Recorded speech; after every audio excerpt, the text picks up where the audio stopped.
मेरे हाथ कांप रहे थे, आंखों में आंसू तैर रहे थे, लेकिन मैंने उन्हें अपने अंदर दबा रखा था। पद्मा के चेहरे पर जहरीली मुस्कान थी, जैसे किसी शिकार को बेबस देखकर कोई दरिंदा खुश होता है। ये खाना तुम्हारे लायक नहीं है। उसकी आवाज में जहर घुला हुआ था। अगले ही पल उसने मेरे हाथ से थाली झपट ली और फर्श पर पटक दी। रोटी, सब्जी और चावल जमीन पर बिखर गए। मेरा पेट सुबह से खाली था। भूख की शिद्दत से मेरा सिर चकरा रहा था, मगर पद्मा के ठहाके मेरी बेबसी का मजाक उड़ा रहे थे। उठा लो, अगर इतनी ही भूख है तो जमीन से चुन चुनकर खा लो, उसने ताना मारते हुए कहा। मेरी आंखों में आंसू भर आए, मगर मैंने उन्हें गिरने नहीं दिया। मैं सीधा उसकी आंखों में देखने लगी और मजबूत आवाज में कहा, मेरी किस्मत मेरा भगवान लिख रहा है, तुम नहीं। ये मेरी जिंदगी का सबसे बड़ा सबक था जो मैंने इस लम्हे में सीखा। मेरी माँ की मौत को अभी 1 साल भी नहीं हुआ था। वो बीमार थी, बहुत ज्यादा बीमार, मगर घर में उसका हाल पूछने वाला कोई भी नहीं था। मेरे पिता बिजनेस के सिलसिले में अक्सर बाहर रहते और माँ दिन ब दिन कमजोर होती जा रही थी। फिर एक दिन वो हमें छोड़कर चली गई और मेरी दुनिया की हर रोशनी बुझ गई। माँ के जाने के बाद पिताजी ने दूसरी शादी कर ली। पद्मा बहुत हसीन थी और चालाक भी। शायद इसी वजह से पिताजी उसके जाल में फंस गए थे। शुरू के कुछ दिनों में ही मुझे अंदाजा हो गया था कि वो मुझसे नफरत करती है। तुम्हारी शक्ल भी नहीं देखनी है मुझे। अपनी माँ के साथ क्यों नहीं चली गई, वो अक्सर मुझसे कहती। पिताजी के सामने वो मीठे बोल बोलती, मगर जैसे ही पिताजी की नजरें हटती उसका लहजा बदल जाता। वो मेरी किताबें छीन लेती, यहाँ तक कि उसने मेरा स्कूल जाना भी बंद करवा दिया। अब मैं सिर्फ एक नौकरानी बन चुकी थी, जो सुबह से शाम तक घर के काम करती और फिर गालियां सुनती। तुमने ये सफाई सही से क्यों नहीं की? बर्तन ठीक से क्यों नहीं धोए? तुम बददिमाग, कामचोर और बेकार हो। पिताजी को शायद खबर भी नहीं थी कि उनकी बेटी नरक में जी रही थी, या फिर उन्हें खबर थी, लेकिन वे पद्मा के सामने कुछ भी कहने की हिम्मत नहीं रखते थे। आज जब उसने मेरा खाना जमीन पर फेंका, तब मुझे एहसास हुआ कि मैं कब तक ये सब बर्दाश्त करूंगी। मैं भी इंसान हूँ, मुझे भी जीने का अधिकार है। उस दिन मैंने तय कर लिया कि अब मैं जुल्म के आगे झुकने वाली नहीं हूँ। पिताजी के दिल में मेरे लिए जो भी थोड़ा बहुत प्यार बचा था, वो भी पद्मा की जहरीली बातों में दब चुका था। जब भी मैं उनके पास खाने के लिए जाती, तो वे या तो टाल देते या फिर सख्ती से डांट कर मुझे चुप करवा देते। एक दिन पद्मा ने फिर मुझे अपमानित किया। तुमने आज भी बर्तन सही से नहीं धोए, तुम्हें ये बात समझ में क्यों नहीं आती? मैंने बेबस होकर पिताजी की तरफ देखा और बस इतना ही बोल पाई, पिताजी, मैं।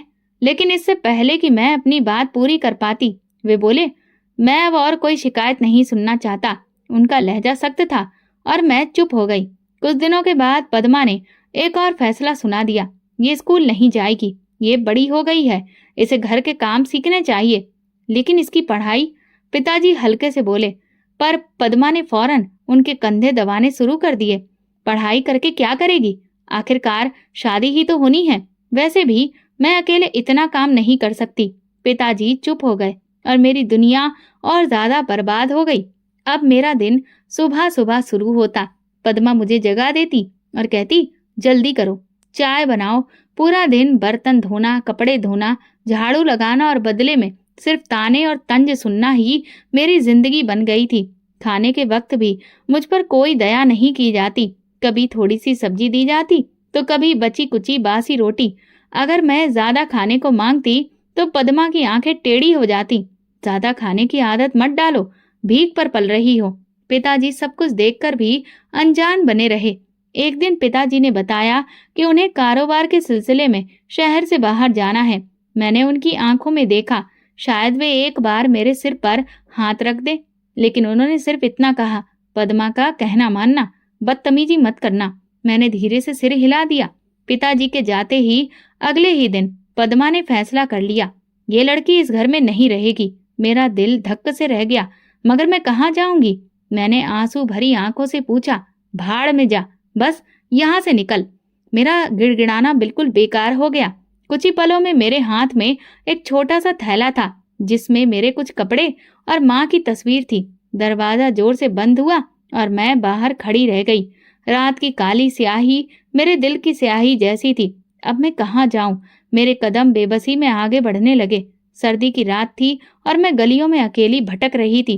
पैरों में चप्पल तक नहीं थी और सड़क की सख्त जमीन मेरे वजूद से ज्यादा मेरे दिल को जख्मी कर रही थी। घर के दरवाजे पर जो आखिरी ठोकर मिली थी वो मेरे अंदर कहीं गहरी लग चुकी थी। मैं कहाँ जाऊं, ये सवाल मेरे दिमाग में गूंज रहा था, मगर इसका कोई जवाब नहीं था। मैंने एक सुनसान गली में एक बेंच देखा और बस वहीं पर दुबक कर बैठ गई। आंखों से आंसू बह रहे थे और पेट में भूख की आग लगी थी। कुछ ही देर बाद 3 बदमाश लड़के उस गली में आ धमके।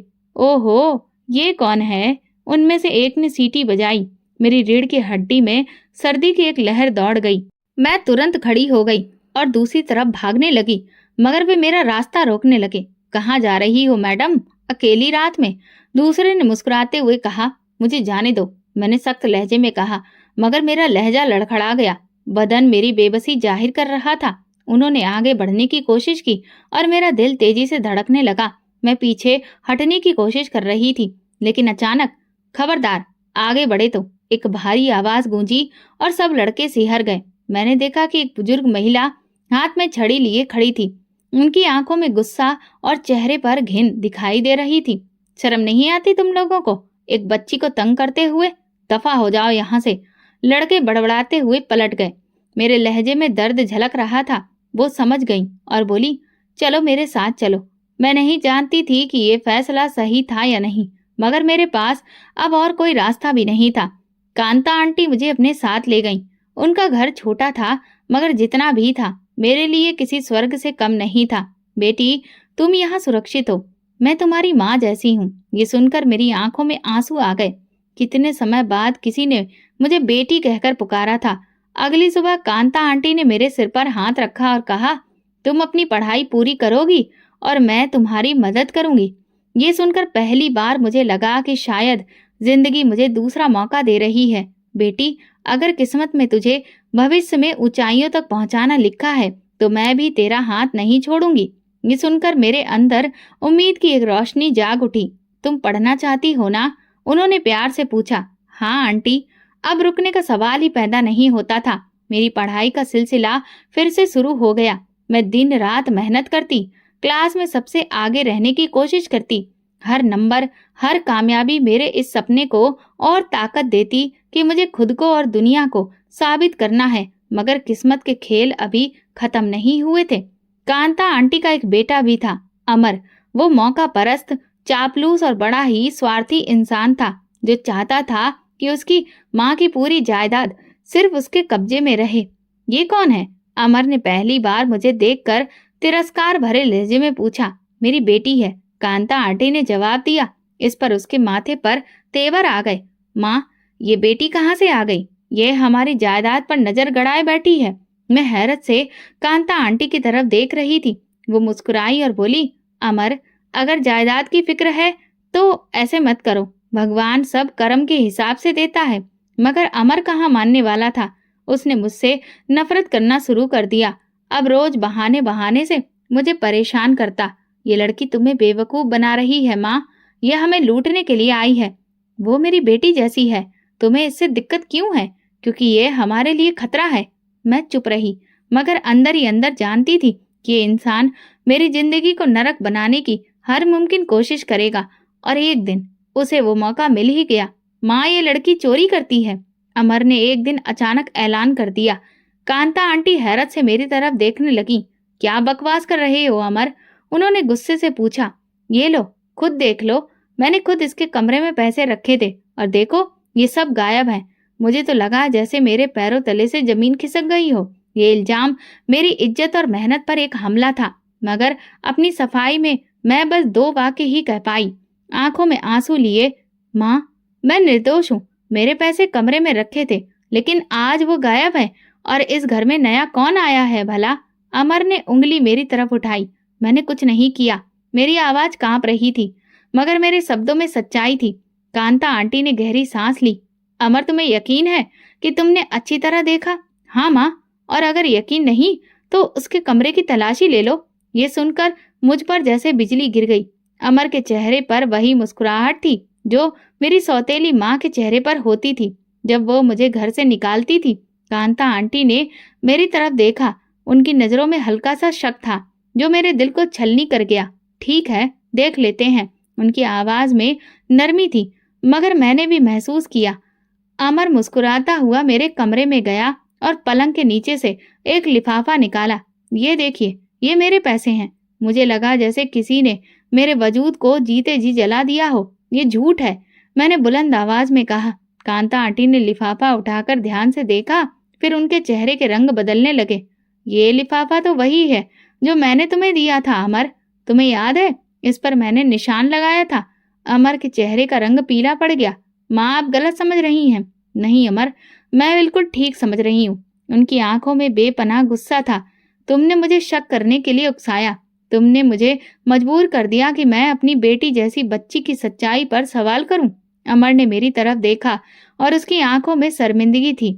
हेमा, मैं बहुत शर्मिंदा हूँ, मुझे माफ कर दो। अमर की साजिश नाकाम हो चुकी थी, मगर इस घटना ने मुझे अंदर तक हिलाकर रख दिया था। ये दुनिया इतनी जालिम क्यों थी? क्यों लोग एक बेसहारा लड़की को हर हाल में गिराना चाहते थे? लेकिन मैं जानती थी कि अगर मैं गिर गई तो फिर कभी खड़ी नहीं हो सकूंगी, और मैं हारने के लिए पैदा नहीं हुई थी। कांता आंटी ने मेरे सिर पर हाथ रखा। बेटी, दुनिया में हर तरह के लोग होते हैं। कुछ तुम्हें नीचा दिखाएंगे, कुछ तुम्हें उठाएंगे। तुम्हें बस अपने रास्ते पर चलना है। उनके शब्द मेरे लिए उम्मीद की राह बन गए। मैंने खुद से वादा किया कि मैं अपनी पढ़ाई पर पूरा ध्यान दूंगी। फिर वो दिन आ गया जिसका मैं शिद्दत से इंतजार कर रही थी। मैट्रिक के इम्तिहान के लिए मैंने दिन रात मेहनत की, रातों को जाकर पढ़ाई की और खुद को दुनिया से काट लिया। परीक्षा खत्म हुई तो मैंने सुकून की सांस ली, लेकिन असली इम्तिहान तो अब शुरू होना था। रिजल्ट का दिन। मेरे दिल बहुत तेजी से धड़क रहा था। मैंने धड़कते दिल से अपना नतीजा देखा और जैसे ही मेरी नजर नंबरों पर पड़ी, मेरी आंखें हैरत और खुशी से फैल गईं।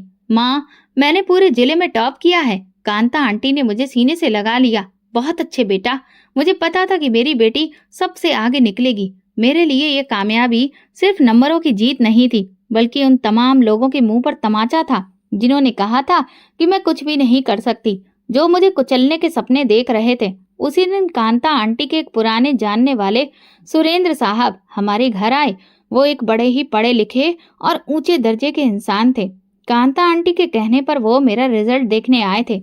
बेटा, तुम्हारी काबिलियत देखकर मुझे खुशी हुई। मैं तुम्हारे लिए स्कॉलरशिप का बंदोबस्त कर सकता हूँ। तुम्हें फिक्र करने की जरूरत नहीं, तुम्हारी पढ़ाई का खर्च मैं उठाऊंगा।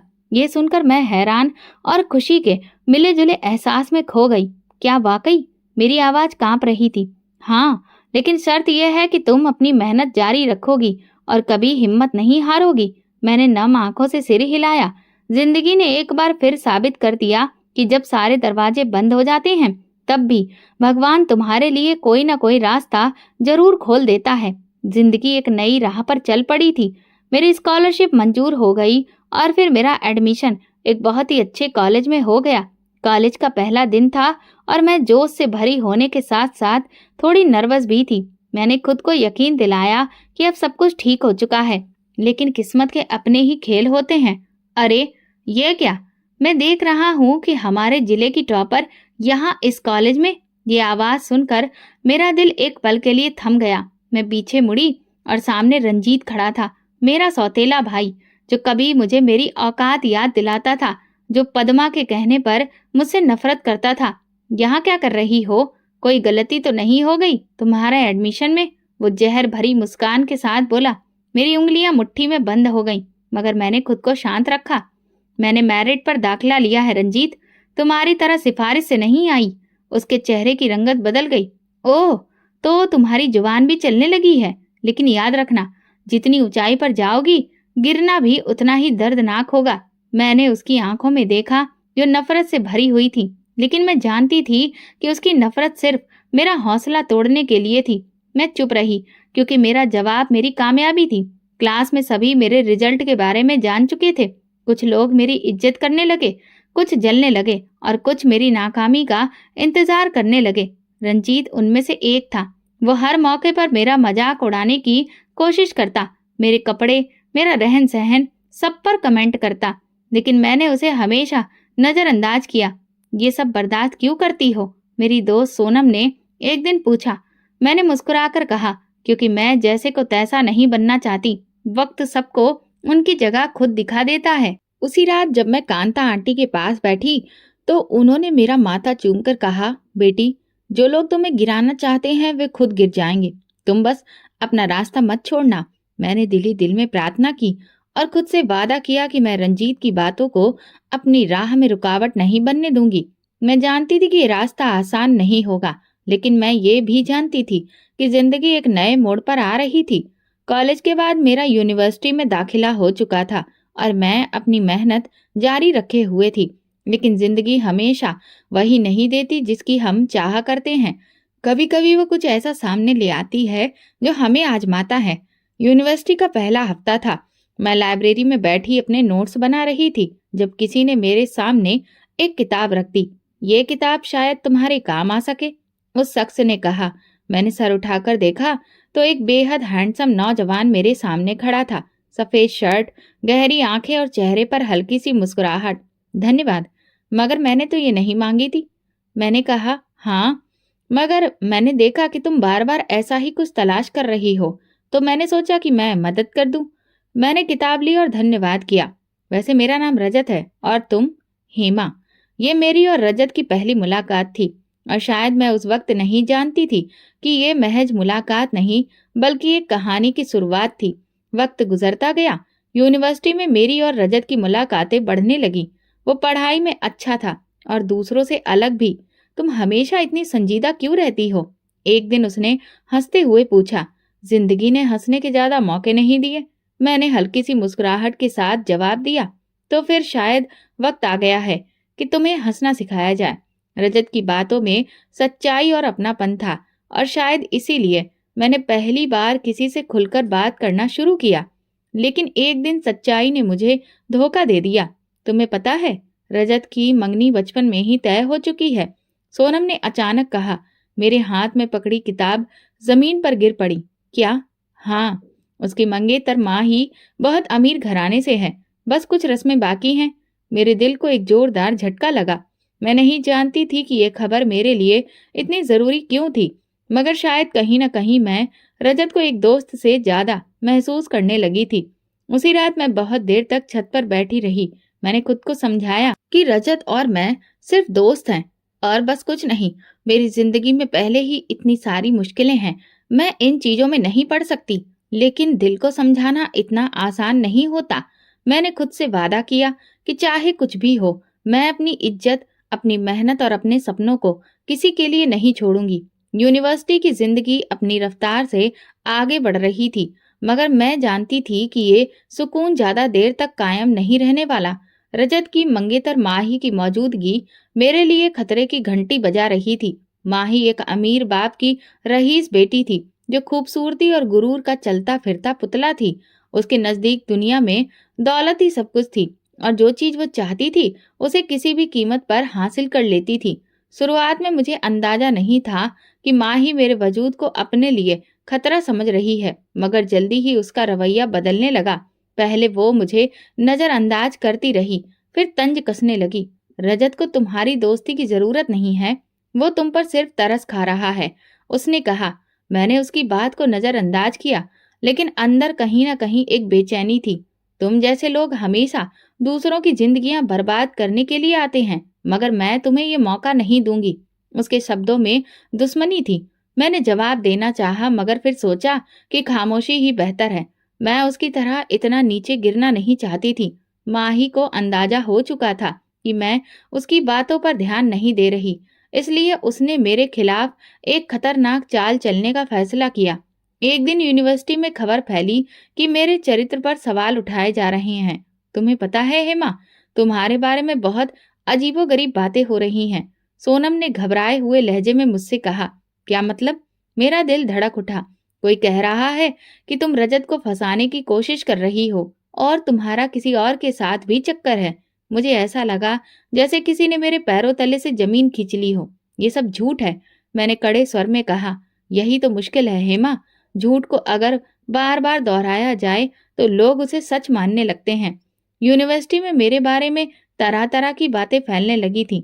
लोग मुझे अजीब नजरों से देखने लगे थे, कानाफूसी होने लगी थी कुछ लड़कियां मुझसे कतराने लगीं और कुछ खुलकर मेरे खिलाफ हो गईं।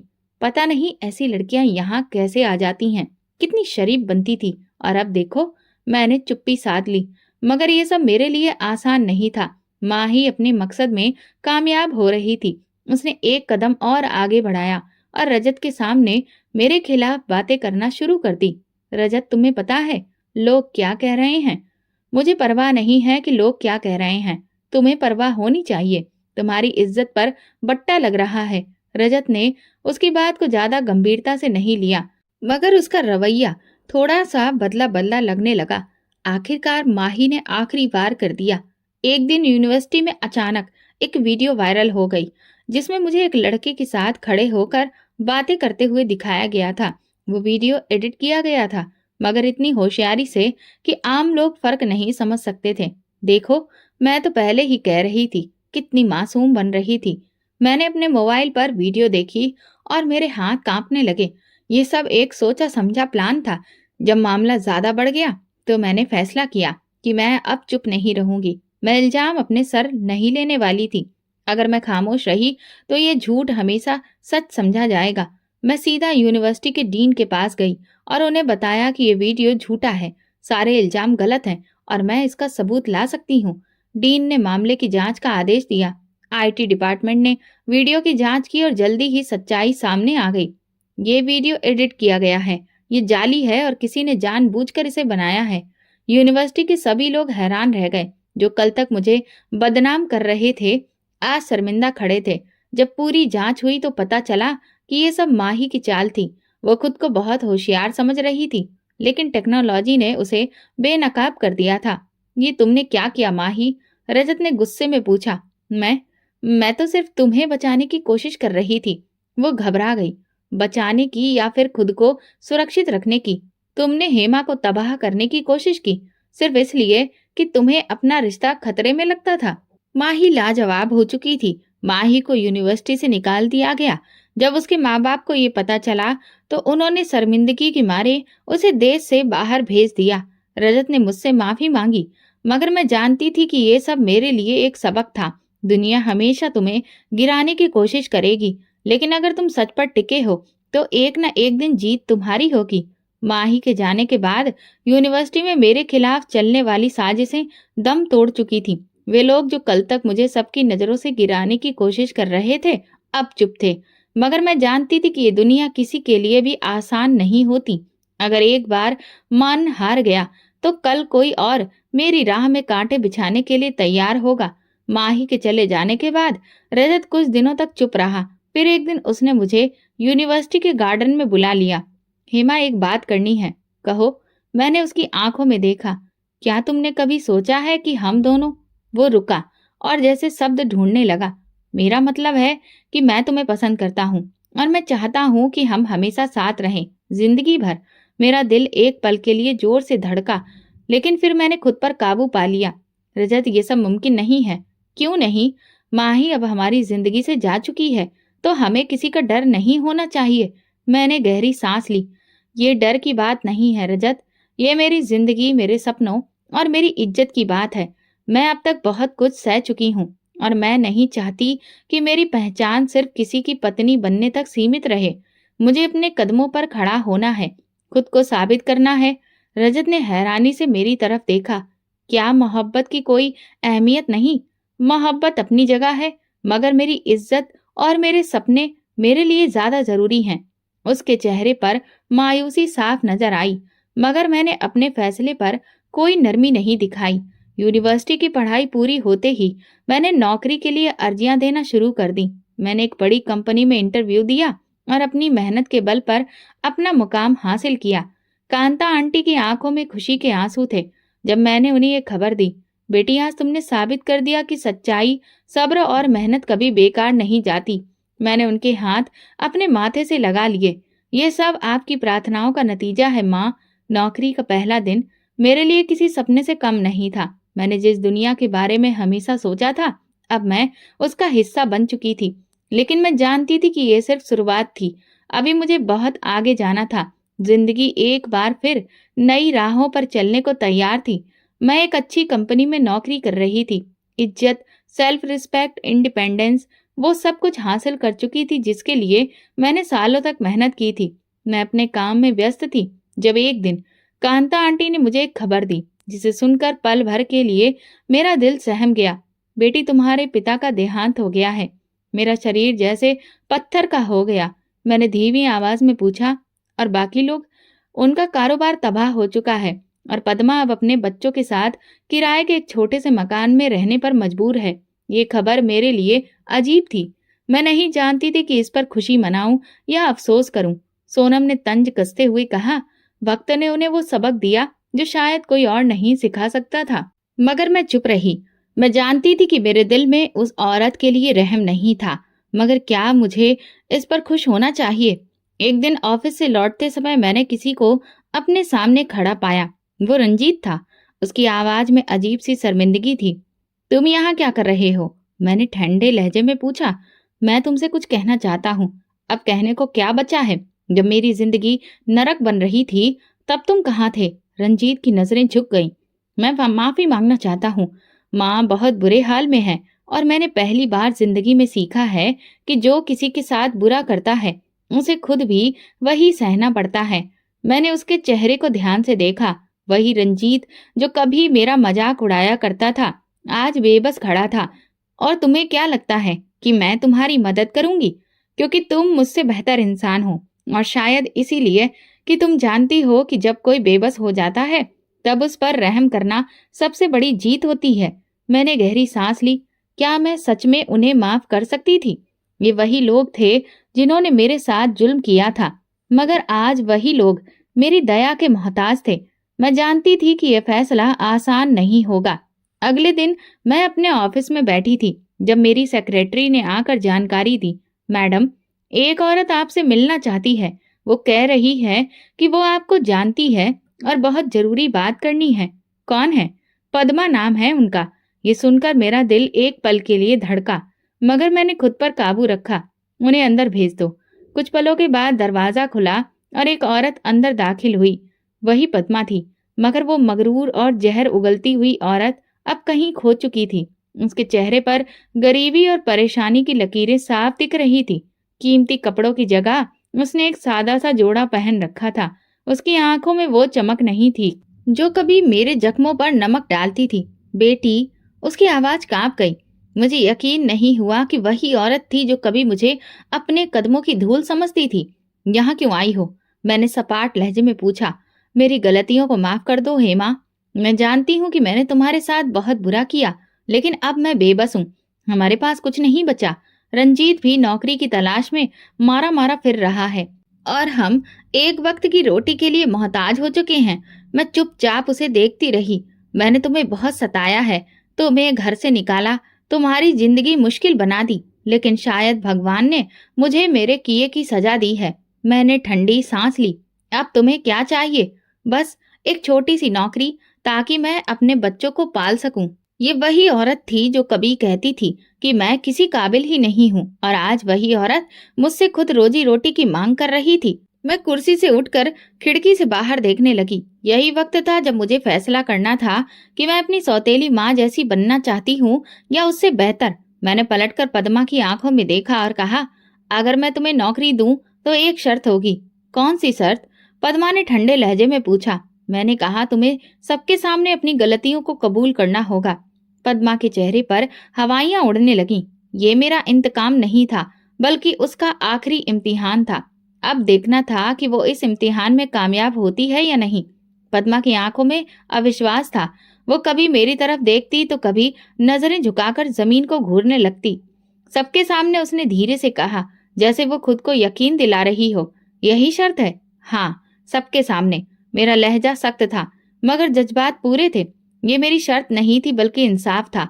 अगर मैंने अपनी जिंदगी में कदम कदम पर अपनी सच्चाई साबित की थी, तो अब उसे भी अपनी गलतियों को अपनाना होगा। पद्मा ने एक लम्हे के लिए गहरी सांस ली। वो जानती थी कि उसके पास अब और कोई रास्ता नहीं था। ठीक है, मैं सबके सामने अपनी गलतियां मानूंगी। अच्छा फैसला है, मैंने पलटकर जवाब दिया और अपनी सेक्रेटरी को बुलाकर कहा, ऑफिस के जितने भी कर्मचारी हैं सबको मीटिंग रूम में बुलाया जाए। पद्मा ने मुझे अविश्वास से देखा। शायद वो सोच रही थी कि मैं इतनी जल्दी ये सब नहीं करूंगी, मगर मैं फैसला कर चुकी थी। अगर उसे अपनी गलतियों पर वाकई शर्मिंदगी है तो उसे अपनी इज्जत बचाने के लिए झूठ नहीं बोलना चाहिए।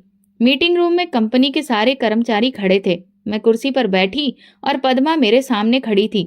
ये मैडम जो आज मेरे पास मदद के लिए आई हैं, ये मेरी सौतेली माँ है, मैंने कहना शुरू किया। कमरे में खुसुर पुसुर होने लगी। कुछ लोग हैरान थे, कुछ खामोशी से सुन रहे थे। ये वही औरत है जिसने मुझे बचपन में घर से निकाला, मुझ पर जुल्म किया, मेरे पिता को मेरे खिलाफ कर दिया और फिर मुझे दर दर भटकने के लिए छोड़ दिया। पद्मा की नजरें जमीन पर जमी थीं और आज ये मेरे दरवाजे पर खड़ी है। ये मदद मांगने आई है। मैंने एक पल के लिए रुककर पूरी बात कही, फिर सीधा पद्मा की तरफ देखा। अब सबके सामने बोलो पद्मा, सबको बताओ कि तुमने मेरे साथ क्या क्या किया और आज तुम किस हाल में हो। पद्मा की सांसें भारी होने लगीं, मगर अब उसके पास कोई चारा नहीं था। मैंने हेमा के साथ गलत किया, गुनाह किया। उसकी आवाज कांप रही थी। मैंने इसे हमेशा कमजोर समझा, इस पर जुल्म किया, इसे नीचा दिखाया, इसके सपने छीन लिए। मैंने इसे घर से निकाला और इसकी जिंदगी बर्बाद करने की कोशिश की। उसकी आंखों से आंसू गिरने लगे, मगर वक्त ने मुझे वही दर्द दिया जो मैंने किसी और को दिया था। आज मैं खुद बेसहारा हूँ, मेरे पास कुछ नहीं बचा। मैं अपनी गलतियों पर शर्मिंदा हूँ और भगवान से माफी मांगती हूँ। कमरे में पूरी तरह से खामोशी थी। मैंने लंबी सांस ली। ठीक है, मैं तुम्हें नौकरी दूंगी, लेकिन ये बात याद रखना कि जिंदगी हमेशा एक जैसी नहीं रहती। पद्मा ने मेरे हाथ थामने की कोशिश की, लेकिन मैं पीछे हट गई। मैंने तुम्हें माफ कर दिया, मैंने कहा। उसके आंसू बह रहे थे और पूरे कमरे में सन्नाटा था। कुछ लोग हैरान थे और कुछ गहरी सोच में डूबे थे कि मैंने अपनी सबसे बड़ी दुश्मन के लिए उम्मीद का दरवाजा क्यों खोला। अब तुम्हें और क्या चाहिए पद्मा? मैंने संजीदगी से पूछा। बस एक मौका। मैं अपनी बाकी की जिंदगी अपनी गलतियों की सफाई देते हुए नहीं गुजारना चाहती। मैंने गहरी सांस ली। ठीक है, लेकिन यहाँ एक नियम है। हर इंसान अपनी मेहनत से कमाता है, सिफारिश से या रिश्ते से नहीं। अगर तुम सच में अपने पैरों पर खड़ी होना चाहती हो तो तुम्हें ईमानदारी से काम करना होगा। पद्मा ने जल्दी से सिर हिलाया। मुझे मंजूर है। मैंने कंपनी के मैनेजर की तरफ देखा। इनके लिए जो सही पोजीशन हो उसे ढूंढो। पद्मा के बाद रंजीत और उसके भाई बहन भी मुझसे मिलने आए। उनके चेहरे पर शर्मिंदगी थी। वही रंजीत जो यूनिवर्सिटी में मेरे खिलाफ बातें करता था, आज नजरें झुकाए खड़ा था। हेमा, हम शर्मिंदा हैं। उसकी आवाज कमजोर थी। अब शर्मिंदगी का क्या फायदा रंजीत? मैंने ठंडे स्वर में कहा। हमें एहसास हो गया कि हम गलत थे। उसकी बहन ने धीरे से कहा। अगर हमने वक्त पर माँ को रोका होता तो शायद आज ये दिन ना देखना पड़ता। तो अब आप लोग क्या चाहते हैं? मैंने पूछा। जो मेरी चुगली करते थे, मेरी जिंदगी को नरक बना देते थे और आज उनकी दुनिया बिखर चुकी थी। मैं माफ कर सकती हूँ, मगर भूल नहीं सकती। हम जानते हैं, रंजीत ने कहा। मैं तुम सबको माफ करती हूँ, लेकिन याद रखो, वक्त सबका आता है। जब तुम्हारे पास सब कुछ था तब तुमने जुल्म किया, और आज जब मैं ताकतवर हूँ तो मैं तुम्हें वही दर्द लौटाने के बजाय एक मौका दे रही हूँ। इसलिए नहीं कि तुम इसके काबिल हो, बल्कि इसलिए कि मैं तुम्हारी तरह नहीं हूँ। रंजीत की आंखों में आंसू आ गए। तुम हमसे कहीं बेहतर इंसान हो हेमा। मैंने आखिरी नजर पद्मा पर डाली। वो सच में बदली हुई लग रही थी। मैंने खुद को यकीन दिलाया कि शायद वक्त ने उन्हें सबक सिखा दिया है कि जिंदगी में घमंड और जुल्म का अंजाम क्या होता है। ये मेरी कहानी का नया मोड़ था, एक ऐसा मोड़ जहां मैंने सीखा कि सबसे बड़ी जीत इंतकाम में नहीं, बल्कि अपनी इंसानियत और खुद को साबित करने में होती है। पद्मा, रंजीत और उसके भाई बहन मेरे सामने खड़े थे, हारे हुए, बेबस और शर्मिंदा। वे लोग जो कल तक मुझे मेरी औकात याद दिलाते रहते थे, आज मेरे दिए गए दूसरे मौके के तलबगार थे। ये पल मेरे लिए किसी कसौटी से कम नहीं था। मैं चाहती तो उन सब की बेइज्जती करके उन्हें निकाल सकती थी, उन्हें वही तकलीफ दे सकती थी जो उन्होंने मुझे दी थी। लेकिन फिर मैंने सोचा, अगर मैं भी उनके जैसी बन गई तो मुझ में और उनमें क्या फर्क रह जाएगा। पद्मा ने भर्राई हुई आवाज में कहा। हेमा, मैंने तुम्हारे साथ बहुत बुरा किया। मैं जानती हूँ कि मैं किसी माफी के काबिल नहीं, लेकिन अगर तुमने मुझे माफ नहीं किया तो शायद मैं कभी सुकून से नहीं जी सकूंगी। माफी की इच्छा सिर्फ जुबान से नहीं बल्कि मन से भी होनी चाहिए पद्मा। तुमने अपनी जिंदगी में दूसरों को हमेशा कमजोर समझा, अपनी ताकत का गलत इस्तेमाल किया। आज जब वक्त ने पलटी मारी तब तुम्हें एहसास हो रहा है कि बुरे कर्मों का अंजाम क्या होता है। मुझे अब एहसास हो चुका है। वो रो पड़ी। अगर तुम वाकई अपनी गलतियों पर शर्मिंदा हो तो तुम्हें सिर्फ मुझसे नहीं बल्कि खुद से भी माफी मांगनी चाहिए।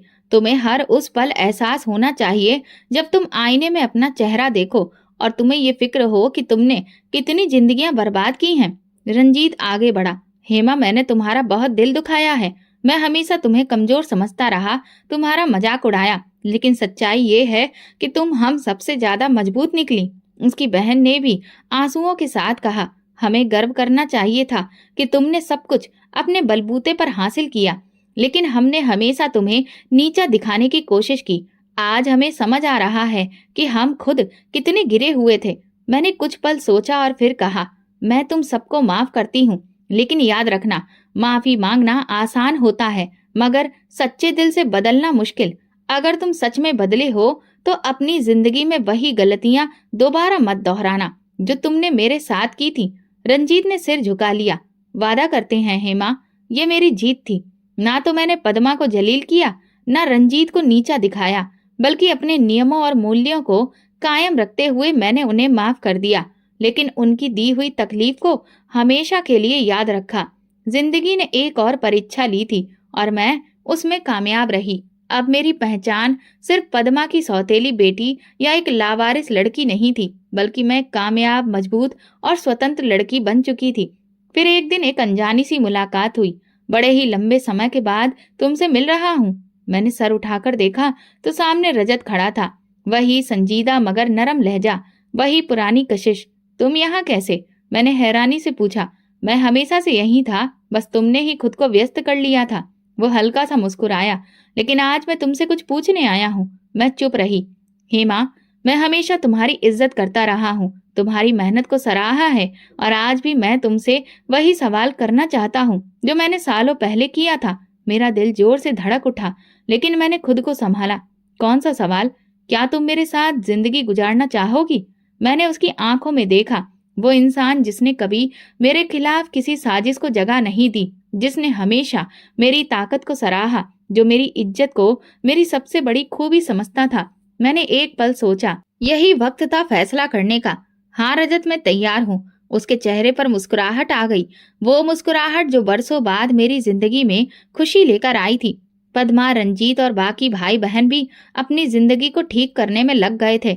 पद्मा ने अपनी नौकरी ईमानदारी से की और मैंने कभी उस पर दबाव नहीं डाला, क्योंकि मुझे पता था कि वक्त खुद सबसे बड़ा इंसाफ करने वाला है। रंजीत ने एक छोटी सी नौकरी कर ली और उसकी बहन ने भी आगे पढ़ना शुरू कर दिया। जिंदगी सबको दूसरा मौका देती है, बस कुछ लोग उसे पहचान लेते हैं और कुछ गवा देते हैं। आज मैं वो हेमा नहीं थी जिसे जमाने ने कमजोर समझा था। मैंने खुद को साबित किया था, अपनी पहचान बनाई और अपने सिद्धांतों पर कायम रही। मैंने एक आखिरी बार दिल में वही बात दोहराई, मेरा नसीब मेरा भगवान लिखता है, तुम नहीं। मेरी जिंदगी का एक अध्याय पूरा हो चुका था। जिस सफर का आगाज मेरी माँ के देहांत और सौतेली माँ के जुल्म से हुआ था, वो आज एक खूबसूरत मंजिल तक पहुंच चुका था। अब मैं ना सिर्फ खुद मजबूती से खड़ी थी, बल्कि मेरी हालत ऐसी थी कि चाहूं तो दूसरों को माफ कर सकती थी या उन्हें उनकी गलतियों की सजा दे सकती थी। मैंने पद्मा को माफ कर दिया, लेकिन उनके बुरे रवैये को कभी नहीं भूली। माफी देना और अतीत को मिटा देना दोनों अलग बातें हैं। मैंने सिर्फ पहला रास्ता चुना। रजत और मेरी शादी सादगी से हो गई। वो इंसान था जिसने मुझे मेरी मजबूती की वजह से चाहा, मेरे सपनों को महत्व दिया, जिसने कभी मेरे चरित्र पर सवाल नहीं उठाया। मैं जानती थी कि ये फैसला सही था, क्योंकि मेरी खुशी और इज्जत उस इंसान के साथ सुरक्षित थी। हेमा, मुझे तुम पर गर्व है। शादी के बाद एक दिन रजत ने मेरा हाथ थाम कर कहा, मुझे भी खुद पर फक्र है कि मैंने अपनी जिंदगी अपने लक्ष्य के साथ गुजारी। मैंने जवाब दिया, पद्मा की जिंदगी में भी ठहराव आ चुका था। वो पहले जैसी घमंडी और सख्त दिल औरत नहीं रही। नौकरी ने उसे सिखा दिया था कि मेहनत करने वाले ही जिंदगी में आगे बढ़ते हैं और दूसरों का हक छीनने वाले एक दिन खुद बेबस हो जाते हैं। मैं जानती थी कि ये कहानी सिर्फ मेरी नहीं थी, दुनिया में न जाने कितनी ही ऐसी लड़कियां हैं जो अपनी सौतेली माँ के जुल्म का शिकार हो रही हैं, जिन्हें पढ़ने से महरूम किया जाता है, जिनके सपनों को तोड़ा जाता है। लेकिन मैं नहीं चाहती थी कि कोई और लड़की ऐसी तकलीफ सहे। इसीलिए मैंने ऐसा कदम उठाया जो मेरी जिंदगी का सबसे बड़ा मकसद बन गया। मैंने उन लोगों को सहारा दिया जो सौतेले रिश्तों, जुल्म, गरीबी या फिर किसी और मजबूरी के कारण अपने सपनों से अलग हो गए थे। मैंने एक संस्था खोली, एक ऐसा स्थान जहां वे बच्चे थे जिन्हें दुनिया ने ठुकरा दिया था, जिनके सपनों को रौंदा गया था। ये सब मैंने अपनी स्पीच में कहा। वहां पद्मा भी मौजूद थी। वो मेरी तरफ देख रही थी। उसकी आंखों में कृतज्ञता और भरोसा था। हेमा, तुमने वो कर दिखाया जो कोई सपने में भी नहीं सोच सकता था। पद्मा मेरे पास आकर बोली। मैंने हल्की मुस्कान के साथ उसकी ओर देखा और कहा, ये मेरा फैसला था और भगवान ने इसमें मेरा साथ दिया। ये कहानी सिर्फ मेरी कामयाबी की नहीं थी, बल्कि हर उस जुल्म को मिटाने के लिए थी जहां दुनिया ताकतवर लोगों को पसंद करती है। लेकिन असली ताकत वही होती है जहां इंसान हक और सच्चाई पर कायम रहे और अपना रास्ता खुद बनाए। मेरा नसीब मेरा भगवान ही लिखता है और कोई नहीं। दोस्तों, अगर आपको हमारी कहानी पसंद आई हो तो कमेंट करके जरूर बताइए। वीडियो को लाइक करें और ज्यादा से ज्यादा शेयर करें। अगर आप चैनल पर नए हैं तो सब्सक्राइब जरूर करें और नोटिफिकेशन बेल को दबाएं ताकि अगली अपडेट सबसे पहले आपको मिले। धन्यवाद।